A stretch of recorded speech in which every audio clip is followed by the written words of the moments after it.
Leon, and good morning. Good morning. Oh, what harmony. If at first you don't succeed, fly again. That's the Secretary of State on his way again to Geneva. There's an earthquake in California, another bombing in Beirut. But first, I have these school closings. Huh? Motley, Montrose, Burnsville. Wait a minute, Why school closings? It's a beautiful day today, 70 degrees. Is it beautiful outside? When I'm handed school closings, I read them. Well, we better check the weather. Let's go to the CCO Weather Center. And Bill, isn't it nice outside? It is just perfect out there today, Charlie. Temperatures are moving up through the 70s, and I think we'll see some 80s in southwestern Minnesota this afternoon. 12, August feeders at 76.25, a gain of 33. July hogs open at 52.65, down 20. Bellies at 55.15, a gain of 28. Direct trade, Iowa Southern Minnesota cattle market, mostly steady. 35E traffic building as well. And John Lundell is downtown Minneapolis on I-94. Finding it heavy but manageable. It speeds right up at the posted if you're traveling 35W. In from Richfield to Minneapolis, it took me No just comment about so far 13 from Ferris Alexander on the intense investigation into pornography and income taxes. There have been several raids involving Alexander. great having you on the show this morning. Well, I think it's important to get back here with my constituency. Don't miss too many roll calls. Say, son, I just met the author that's going to be on your show. Yeah? Interesting book. How to create airline food at home. My good, ought to be a big seller. Hello again, Tim. Hi, Spacey. I see you have a listener's letter with you. Right you are, Tim. A listener in Granite Falls wants to know, as a British-born male rock star of Turkish descent who has a tattoo of a neutered camel on his bicep and once worked as part of a four-man, one-woman band that scored a top 10 hit in 1972 but later left the group to begin solo work at a private studio in Algeria, ever hit the top 40 with a song with a title that contains only one vowel and rhymes with yak? Wow. And your answer? The answer is yes. According to Carol Jackson, who is home economist of Jerry C. Dinah, these are the best buys at area supermarkets this week. Remember when the U.S. Open was here at Hazeltine?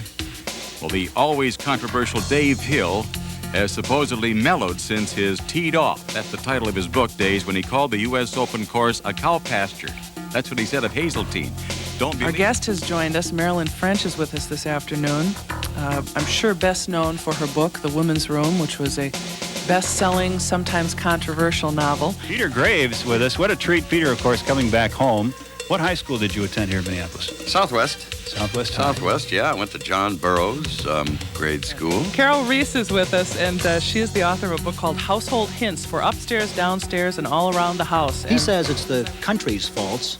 South Korea, Japan, Taiwan. You say it's the multinationals' fault. Who's right on this one? Well, the fact of the matter is South Korea and Taiwan are not taking jobs from us. GE and GM are taking jobs to them. Hi, gang. This is Cannon, along with Morgan Mundane, Ma Linger, and Backlash LaRue.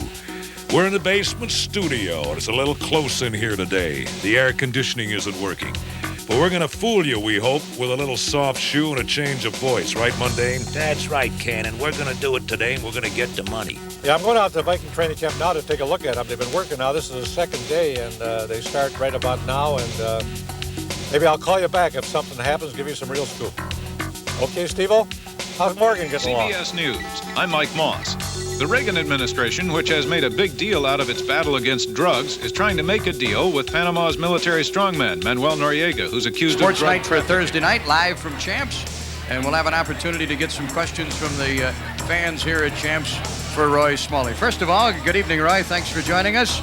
And how are you? Bad for the way he can play shortstop. And a swing and a miss. Got him with a breaking ball that was outside.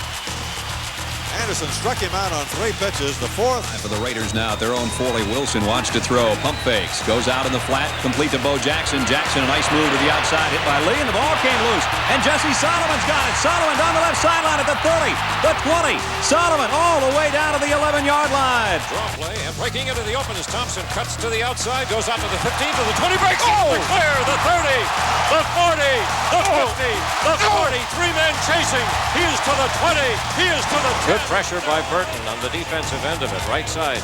Ball passed in, and Burton trying to get in. Can't. Now he takes the great circle route, puts it up, it spins around, it drops, he was fouled, basket fouled. The City Council is expected to vote Friday the 13th on that controversial height ordinance around the lakes of the city of Lakes. Let me introduce 3 special people who are here tonight to revisit this controversial issue. They are Barry Thorvig, who was with the Minneapolis City Planning Department. Also, Jan Prescott, a member of the LEC. Bit of music.